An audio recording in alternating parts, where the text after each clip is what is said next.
और शिवसेना यूबीटी के रुकन पार्लियामेंट संजय राउत ने महाराष्ट्र हुकूमत पर करप्शन, लापरवाही और इंतजामी नाकामी के संगीन इल्जाम आयद किए। उन्होंने कहा कि जब से ये हुकूमत बनी है महाराष्ट्र में नहुसत छा गई है।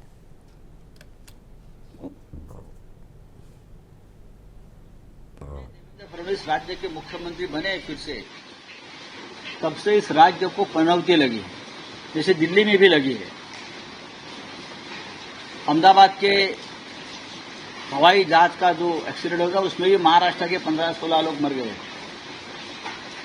कल आपने देखा होगा मालवण में छत्रपति शिवाजी महाराज का जो स्टैच्यू है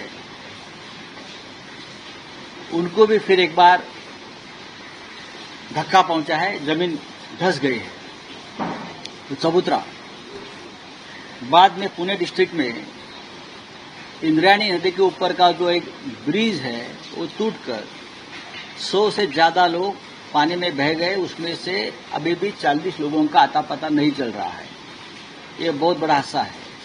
और पुणे के गार्डियन मिनिस्टर, जिसे हम पालक मंत्री कहते हैं, वो अजित पवार है। वो पुल दुरुस्त करने के लिए, बनाने के लिए सरकार ने पहले से ही 8 करोड़ रुपए की मंजूरी दी थी, लेकिन सरकार के ट्रेजरी में पैसा नहीं है, सब लाडली बहन में चला जा रहा है। तो इस प्रकार से अपघात, एक्सीडेंट होकर लोग मारे जा रहे हैं। अब आप 5-5 लाख देंगे, आप 5 लाख